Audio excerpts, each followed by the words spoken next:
우리 좌우에 계신 분들과 인사하겠습니다. 잘 오셨습니다. 사랑합니다. 축복합니다. 또 선포하겠습니다. 예수님이 부활하셨습니다. 살아계셔서 당신과 함께하고 계십니다. 예수님과 동행합시다. 할렐루야.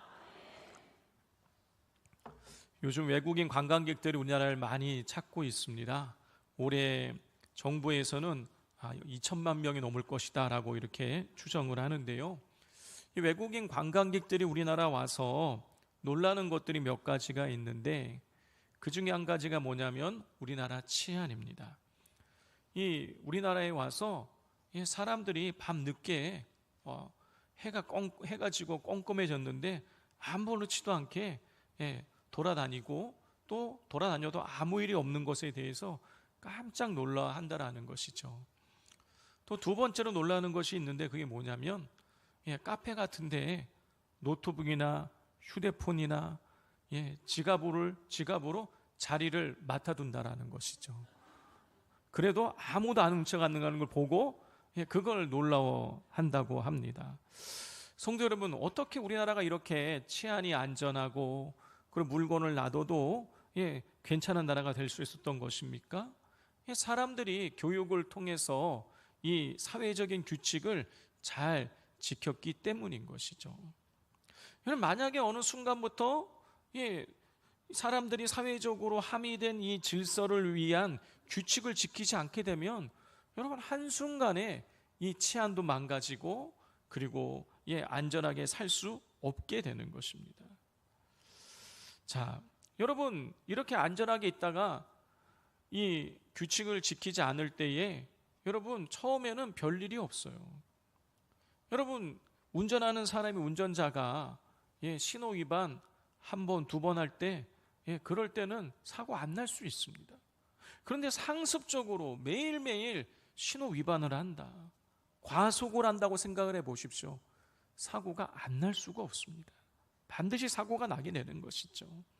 규칙을 지키지 않으면 여러분, 결국에는 문제가 생기게 되는 것입니다. 자, 이런 사실을 아주 극명하게 우리에게 보여주는 사건이 1986년도에 일어난 체르노빌 원전 폭파 사건입니다. 여러분, 그 당시에 구소련의 과학자들은 이 시간을 절약하고 그리고 실험에 성공하기 위해서 이 안전장치를 꺼버린 상태로 실험을 강행했습니다. 먼저 비상냉각 장치를 꺼버렸어요. 여러분, 비상냉각 장치는 원자로가 급속도로 과열되었을 때에 그 핵 연료를 식혀주는 장치인 거예요. 근데 그걸 꺼버리고 실험을 하다 보면 갑자기 과열되면 폭발할 수 있는데, 이 과학자들이 이걸 끄고 실험을 한 것입니다. 또 두 번째로, 이 원자로의 출력을 조절하는 규칙을 지키지 않았어요. 원자로는 일정한 이 범위 내에서만 안전하게 운행이 될 수 있는데, 과학자들은요, 출력을 기준 이하로 급속하게 낮췄다가 또 기준 이상으로 급속하게 가속화해서 올리는 이런 실험을 반복을 했습니다. 가장 기본적으로 지켜져야 할 안전 규칙을 무시했는데도 사고가 일어나지 않자 더 대담해졌어요. 더 넓은 범위에 걸쳐서 이 안전 규칙들을 지키지 않게 되었습니다. 그러다가 1986년 4월 26일 날 원자로가 통제 불능 상태에 빠지게 되었고 결국에는 폭발해 버렸어요. 그 폭발로 인해서 실험실에 있었던 그 원전에 있었던 근무자들이 다 죽고, 그것뿐만이 아니라 원전 주변에 있는 사람들에게 이 방사능이 피폭이 되어져서 60만 명 이상이 피폭되었습니다. 그 이후로 사람들에게 암 환자가 급증하고 심혈관 질환자가 급증하고 급기야 기형아들이 많이 태어나기 시작했어요. 그것뿐만이 아닙니다. 방사능 물질이 토양, 땅으로 내려앉아서 땅을 오염시켜서 지금 이 원전 사고가 일어났는지 거의 40년 가까운 세월이 지났는데 여전히 이 체르노빌 원전 주변 30km 안에는 사람이 살 수 없다고 합니다. 성도 여러분, 안전규칙을 지키지 않는다고 해서 바로 사고가 나는 것은 아니에요. 그러나 그 규칙을 지키지 않는 일이 지속이 되게 된다라면 여러분, 결국에는 사고가 나게 되는 것입니다. 반대로 안전규칙을 잘 지키면 사고도 일어나지 않고, 설사 사고가 난다고 할지라도 작은 사고로 그치게 되는 것이죠. 규칙을 지키는 게 중요한 것입니다. 영적으로도 마찬가지예요. 영적인 안전규칙을 잘 지켜야 돼요. 잘 지키지 않으면 문제가 생깁니다. 그러나 잘 지키게 되면 여러분, 하나님께서 내려주시는 하늘의 평강을 누릴 수 있게 되는 것이죠. 여러분, 그렇다면 이 영적인 안전규칙이란 무엇을 의미하는 것일까요? 바로 하나님의 뜻과 말씀인 것입니다. 하나님의 뜻과 말씀을 잘 지키고 따를 때 하나님께서 내려주시는 복과 은혜를 우리가 풍성하게 받아 누릴 수 있게 되는 것이죠. 여러분, 이런 사실을 우리가 이 오늘 본문을 통해서 확인할 수 있습니다. 자, 오늘 우리가 이 본문의 내용을 우리가 이해하기 위해서는요, 지난주에 살펴보았던 이 16장 1절부터 5절의 말씀을 우리가 살펴볼 필요가 있습니다. 여러분, 16장 1절을 보면 바울이 2차 전도 여행을 시작을 하는데 수리아 안디옥에서 출발하거든요.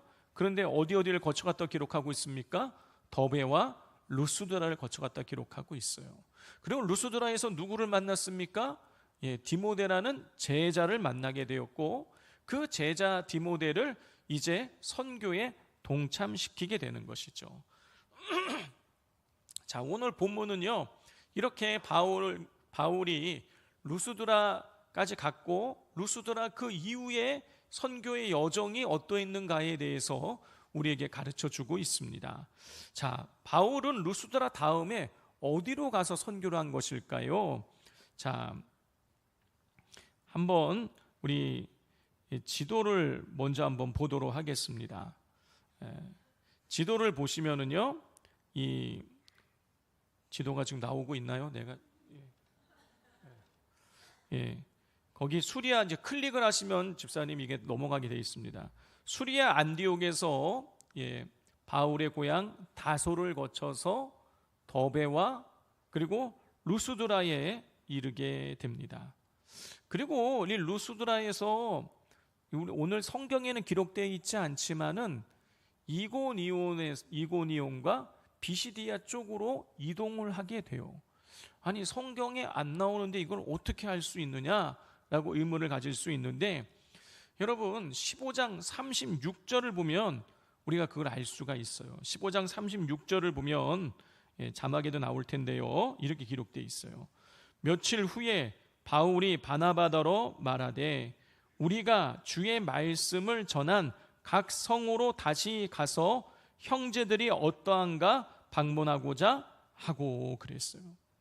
여러분, 15장 36절은요, 바울이 2차 선교 여행을 출발하기 전에 바나바와 나눈 대화가 기록되어 있는 거예요. 근데 바울이 바나바더러 뭐라 그러냐면, 우리 2차 선교 여행 가자 이렇게 얘기한 것이 아니라, 야, 우리 주의 말씀을 전했던 그 각 성을, 각 도시를 다시 한번 가서 거기에 있는 형제들을, 우리 형제들이 어떻게 잘 지내고 있는지 방문하자 이렇게 했어요.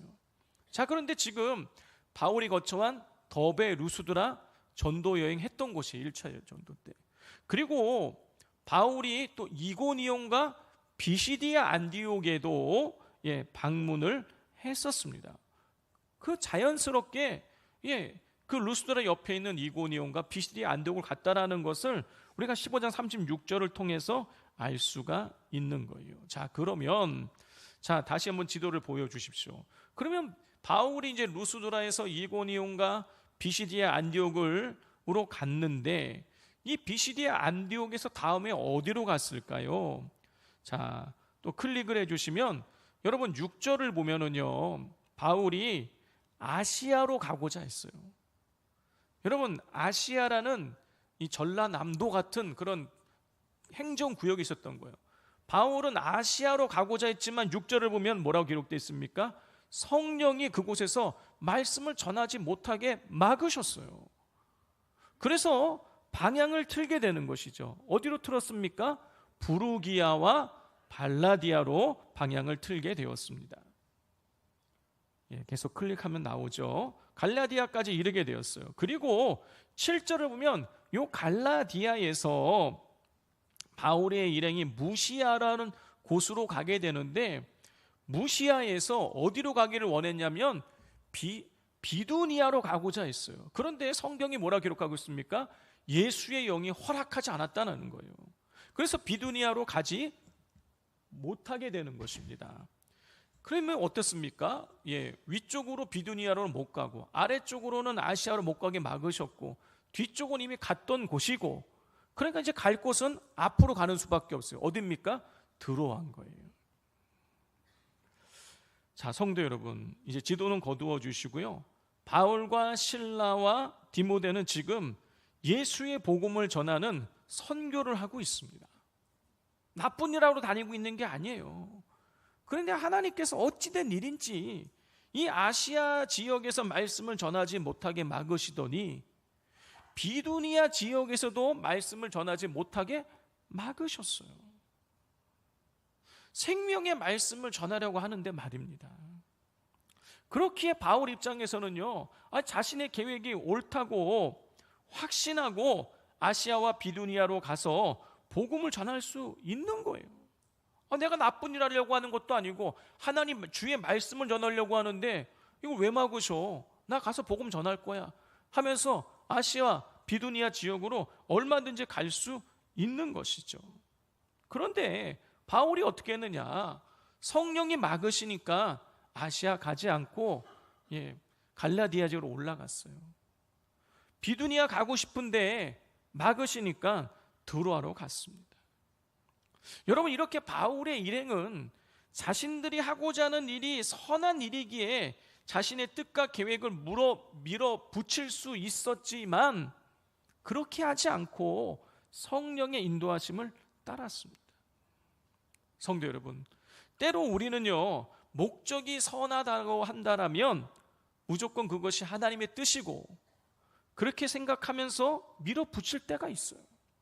내가 나쁜 일 하려고 하는 것도 아니고 내가 다 교회를 위해서 하려고 그러는 것이고 또 하나님 위해서 하려고 그러는데 이거 왜 못하게 막느냐, 우리가 이렇게 생각할 수 있단 말이에요. 그러나 오늘 말씀은요, 아무리 그 일이 선하고 아무리 그 일이 하나님을 위한 일이라고 할지라도 그것이 하나님의 뜻과 계획에 부합하지 않는다면 멈추어 서야 한다라는 것을 우리에게 가르쳐주고 있습니다. 성도 여러분, 하나님께서 지금 바울이 하려고 하는 일이 나쁘기 때문에 막아서신 것이 아니에요. 바울을 통해서 이루고자 하시는 더 위대한 하나님의 뜻과 계획이 있었기에 막고 계시는 것입니다. 여러분, 그런데 우리는 어떻습니까? 가끔씩 나를 향한 하나님의 뜻이 있다는 것 자체를 생각하지 못할 때가 많아요. 그래서 내가 하려고 하는 일의 목적이 선하면 하나님을 위한 일이라고 생각하고 하나님께 묻지 않고 그대로 밀어붙이곤 한다라는 것이죠. 여러분, 그렇게 되면 이 하나님의 뜻이라는 이 규칙에서 벗어나기 때문에 그 목적이 아무리 선하고 하나님을 위한 일이라고 여겨진다고 할지라도 여러분, 그 일의 결과는 좋을 수가 없습니다. 그렇기에 우리는 아무리 목적이 선하고 하나님을 위한 일이라고 내가 판단이 되더라고 할지라도 여러분, 그 일을 하기 전에 하나님의 뜻을 물어야 되는 것입니다. 그런데 참으로 다행스럽게도 여러분, 바울 일행은요, 복음을 전하고자 하는 이 선한 일을 함에 있어서 하나님께서 성령을 통해서 2번씩이나 막으시자 하나님의 뜻을 그때마다 따랐어요. 그들은 자신들의 계획을 밀어붙이지 않았습니다. 또 하나님, 지금 우리가 하는 일이 나쁜 일도 아니고 복음을 전하는 선한 일인데, 거룩한 일인데 왜 막으십니까 하면서 하나님을 원망하지도 않았어요. 여러분, 6절을 보면은요, 성령이 아시아에서 말씀을 전하지 못하게 하시거늘 부르기아와 갈라디아 땅으로 갔다라고 기록을 하고 있는데, 성령이 말씀을 전하지 못하게 하시거늘 다음에 부르기와 갈라디아 땅으로 갔다. 요 사이에 틈이 없어요. 공백이 없는 거예요. 막으시자 곧장 아시아를 포기하고 바로 부르기아와 갈라디아로 간 거예요. 7절도 마찬가지예요. 무시아 앞에서 비두니아로 가고자 애를 썼는데 예수의 영이 허락하지 않으시자 바로 도라로 내려간 거예요. 바울의 일행은 자신들의 뜻과 하나님의 뜻이 충돌할 때에 여지없이 자신들의 뜻을 내려놓고 하나님의 뜻을 따랐습니다. 여러분, 그 결과는 어떠했을까요? 성도 여러분, 바울 일행은 왜 하나님께서 아시아와 비두니아에서 복음을 전하지 못하게 막으시는지 그 이유를 알지 못했어요. 그렇지만 그것이 하나님의 뜻이기에 자신들의 뜻을 꺾고 하나님의 뜻을 따랐고 그 결과로 드로아에 이르게 되었어요. 그리고 바울 일행이 드로아에 이르렀을 때에 놀라운 일이 일어나게 됩니다. 우리 9절 말씀을 같이 한번 읽어보겠습니다. 시작. 밤에 환상이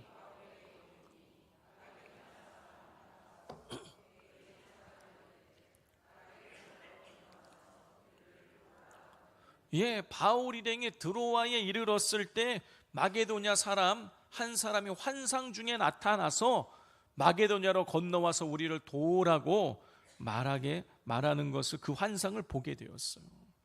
여러분, 한번 또 지도를 또 한번 보도록 하겠습니다. 여러분, 지도를 보시면 바울이 쭉 거쳐갖고 드디어 빨간색 동그라미 드로아에 이르게 되었어요. 근데 저 드로아가 항구 도시예요. 저기 바다가 있는데 바다 건너편 지역이 뭐냐면 마게도냐 지역인 거예요. 바울은 저렇게 마게도냐가 훤히 내다 보이는 드로아에 이르러서 환상을 건너와서 우리를 도우라는 환상을 보게 되었고, 그 환상을 보고 나서 마게도냐로 건너가기로 결정을 내리게 됩니다. 근데 바울이 저렇게 드로아에서 생각지도 않게 마게도냐로 가고자 하는 결정을 내리게 된 이유가 10절에 기록이 되어져 있어요. 우리 10절을 같이 한번 읽어보겠습니다. 시작. 바울이 그 환상을 보았을 때 우리가 곧 마게도냐로 떠나기를 힘쓰니 이는 하나님이 저 사람들에게 복음을 전하라고 우리를 부르신 줄로 인정함이러라 그랬어요. 마게도냐로 떠나기를 힘썼대요. 그런데 그 이유가 뭐냐면 하나님이 저 사람들에게, 마게도냐 사람들에게 복음을 전하라고 우리를 부르신 줄, 여기로 부르신 줄을 깨달았기 때문이라는 거예요. 여러분, 이걸 깨닫고 난 다음에 바울은요 마게도냐로, 다시 말해서 오늘날 그 그리스 땅으로 건너가서 복음을 증거하게 되는데, 여러분, 이것이 2000년 선교 역사에 있어서 가장 중요한 사건인 거예요. 왜냐하면 복음이 처음으로 아시아 대륙에서 유럽 대륙으로 전해지는 순간이기 때문인 것입니다. 성도 여러분, 바울은 아시아와 비두니아에서 복음을 전하고 싶었어요. 그러나 성령께서 막으시고 허락하지 않으시자 성령의 인도함을 따랐고, 그 결과로 드로아에 도착을 하게 되었고 환상을 보고 유럽 대륙으로 건너가게 되었어요. 저는 지난 월요일부터 한 주 동안 이 말씀을 묵상하면서 하나 의문점이 생기더라고요. 아니, 왜 하나님께서는 조금 더 일찍 환상을 보여주지 않으셨을까? 왜 드로아에 이르러서야, 그때서야 왜 하나님께서는 환상을 보여주신 것일까? 여러분, 그렇지 않습니까? 애초에 출발할 때부터 마게도냐 그 사람의 환상을 보여주고 유럽 땅으로 가라, 그랬으면 바울이 좀 더 빨리 가지 않았을까? 저는 그런 의문이 들더라고요. 도대체 왜 하나님께서는 조금 더 일찍 환상을 보여주지 않으시고 아시아와 비두니아에 가는 길을 막고, 두 번씩이나 막고, 그리고 드로아에 이르러서야 그때 왜 환상을 보여주신 것일까요? 한 주 동안 이 말씀을 묵상하고 기도하는 가운데에 하나님께서 두 가지의 이유를 깨닫게 하셨습니다. 그 첫 번째 이유는 뭐냐면 드로아에서 본 환상을 하나님의 뜻으로 받아들이게 만들기 위해서인 거예요. 성도 여러분, 바울이 1차 선교 여행 때 고생 많이 했습니다. 비시디아 안디옥에서는 박해를 받고 이고니온에서는 모욕을 당하고 사람들이 돌로 치려 했어요. 그리고 실제로 루스드라에서는 돌에 맞아 죽은 줄 알고 버림을 당했었습니다. 바울이 1차 선교 여행 때에 온갖 고생을 다 했지만 바울이 가는 곳곳마다 복음을 전하지 못한 곳은 한 군데도 없었어요. 하나님께서 복음을 전하지 못하도록 막으신 곳은 한 군데도 없었어요. 그런데 2차 선교 여행을 하는데 두 번씩이나 성령께서 복음을 전하려고 하는 지역에서 복음을 전하지 못하게 막으셨습니다. 바울 입장에서는요, 굉장히 당혹스러운 거예요. 아니, 나쁜 일 하려고 하는 것도 아니고 내가 복음을 전하겠다고 하는 것인데 왜 하나님께서 막으시나 굉장히 의문을 품을 수밖에 없는 상황인 것이죠. 여러분, 그래서 처음에 아시아에서 막으실 때는 그냥 바울이 순순히 따라갔는데 두 번째 비두니아로 가고자 할 때에 막으셨을 때는 상황이 좀 달랐어요. 7절을 보면은요, 바울이 무시아에서 비두니아로 가고자 애썼다라는 표현이에요. 애썼다. 여러분, 이 애쓰다라고 번역된 에페이라 존이라는 이 헬라어는요, 그냥 조금 애썼다 이런 게 아니에요. 아주 적극적으로 노력하다, 시도하다 이런 뜻을 가지고 있는 거예요. 그럼 바울이 무시아에서 비두니아로 가고자 애썼다는 얘기는요, 바울이요 비두니아로 가고자 자기 나름대로의 방법을 다 강구한 거예요. 막으시니까 어찌하든지 가보려고 애를 쓴 거예요. 노력을 다 기울인 거예요.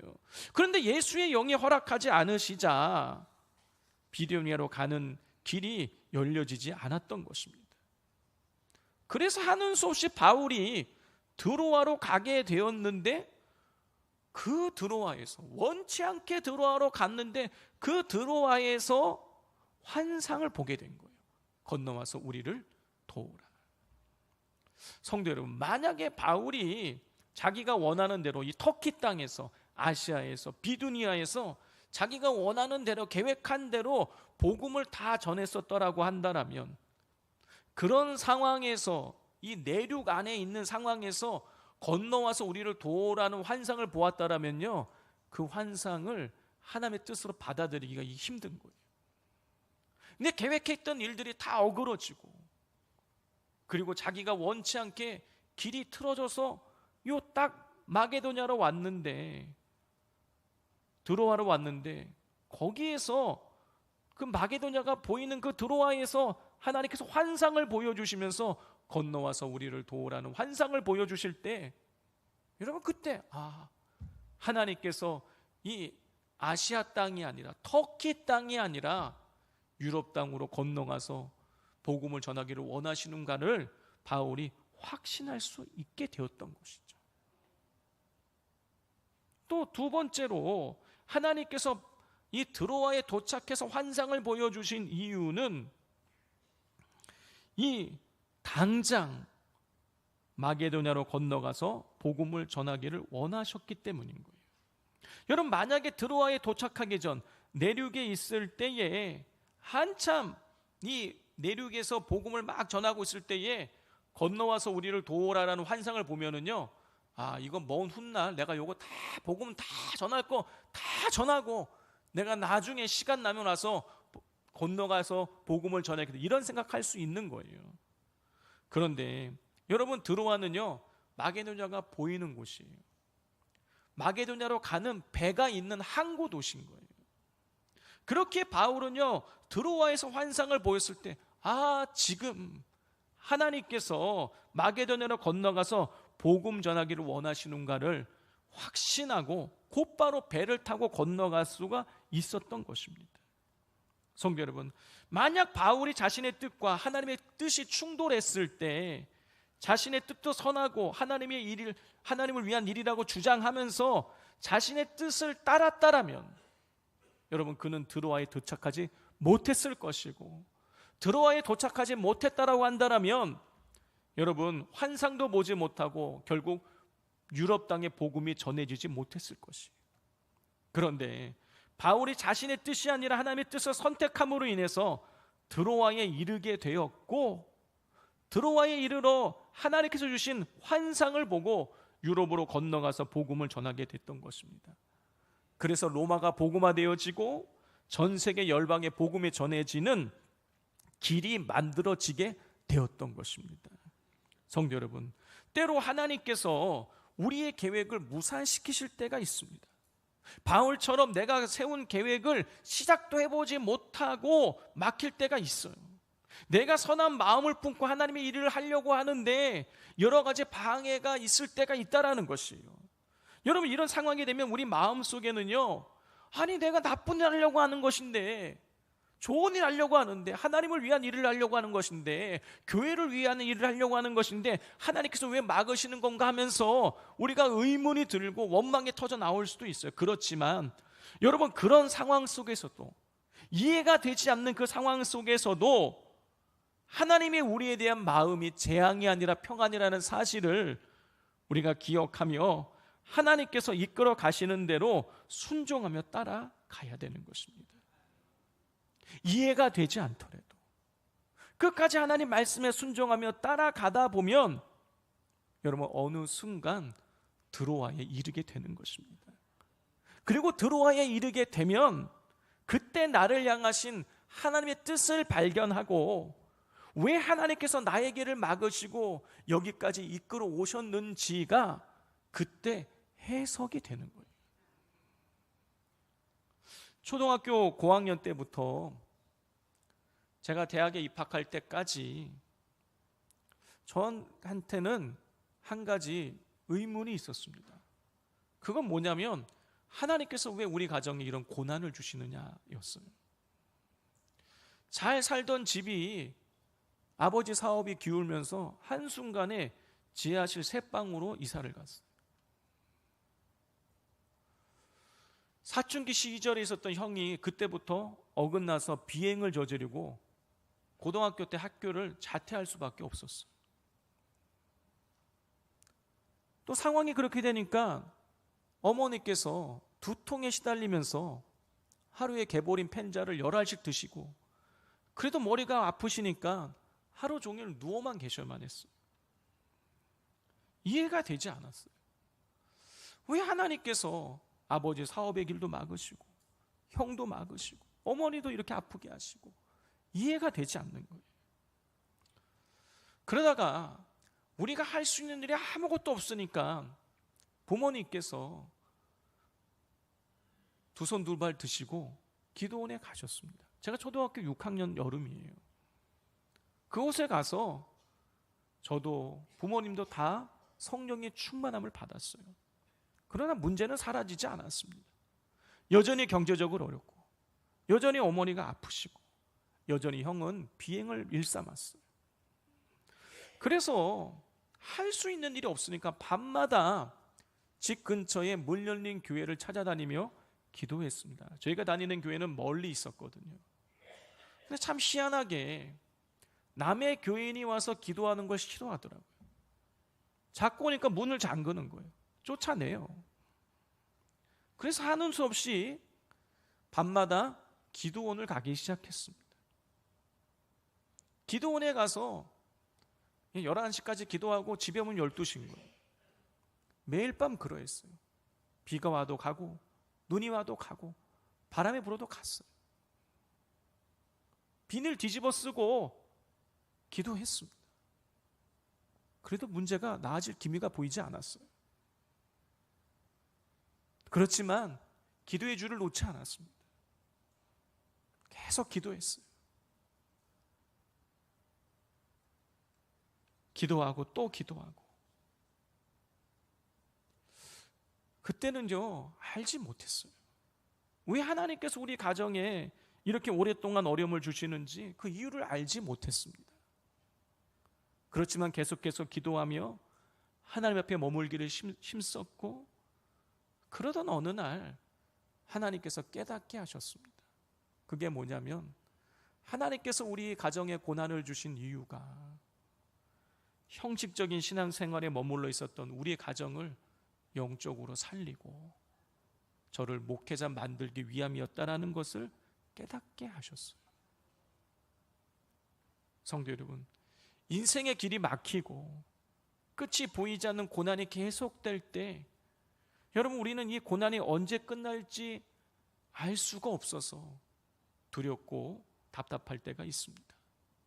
그렇지만 하나님의 선하심을 믿고 끝까지 하나님을 의지하며 나아가서 내 인생의 드로아에 도착을 해야 되는 거예요. 그럴 때 여러분, 하나님의 뜻을 알게 되고 내 인생이 해석이 되어지고 우리의 삶이 하나님의 손에 쓰임 받을 수 있게 되어지는 것입니다. 드로아에 이를 때까지 그 과정이 힘들고 어려울 수 있습니다. 그러나 우리는 우리 인생의 드로아에 도착을 해야 되는 것입니다. 그래야 나를 향하신 뜻을 발견하고 하나님의 일에 쓰임 받을 수 있는 것입니다. 그러므로 힘들고 어렵더라도 이해가 되지 않다고 할지라도 여러분, 날마다 주님 안에 거함으로 내 인생의 드로아를 향하여서 여러분 믿음으로 전진해 나가실 수 있기를 바랍니다. 기도하겠습니다.